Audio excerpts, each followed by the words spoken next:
কথায় কথায় বাংলা ছাড়, দেশটা কি তোর বাপদাদার। 18 কোটি কণ্ঠের এক স্লোগানে জন্ম হয় নতুন বাংলাদেশের। 36শে জুলাই ছাত্র জনতার ঐক্যবদ্ধ চেতনার দাবানলে পতন ঘটে সারা বিশ্বের ফ্যাসিস্টের গডমাদার শেখ হাসিনার।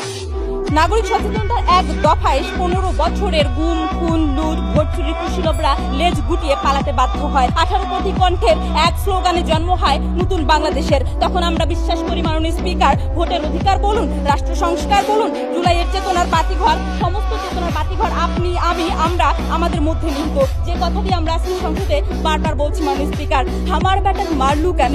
মাননীয় স্পিকার, জুলাইয়ের চেতনা যখন থমকে দাঁড়ায়, সন্তান হারা মায়ের আত্মচিৎকারে, বিবিসির অডিও রেকর্ডে যখন ফাঁস প্রমাণ হয় খুনি হাসিনার সরাসরি নির্দেশে বাংলার জমিন রক্তস্নানে সিক্ত হয়েছিল, তখন আমরা তাদের বিচার চাই, ওই ফ্যাসিস্টের বিচার চাই, ওই খুনিদের বিচার চাই। মাননীয় স্পিকার, প্রশ্ন হলো সরকার কিংবা আদালতকে একাই পারবে মাননীয় স্পিকার? না, কখনোই না। এই জন্য দরকার আপনার আমার সকলের জুলাই দাবানলের মতো ঐক্যবদ্ধ স্লোগান। আমার ভাই কবরে, খুনি কেন বাহিরে।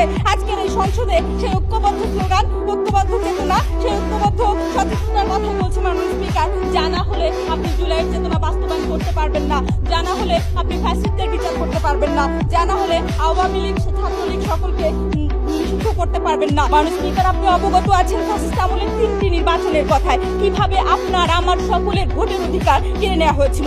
2014-এর বিনা ভোটে নির্বাচন, 2018-র রাতের ভোটে নির্বাচন, 2024-এ আমির নির্বাচন। মাননীয় স্পিকার, আমরা বিচার চাই আজকে ওই নির্বাচন কমিশনের, আজকে আমরা বিচার চাই ওই নির্বাচন জড়িত অপরাধীদের, পুলিশ প্রশাসন সকলের, যাতে করে আর কেউ আমার আপনার ভোট কেড়ে নিতে পারবে না, যাতে করে মাননীয় স্পিকার কেউ খুশিতে বা ঠেলায় ভোট দিতে পারবে না।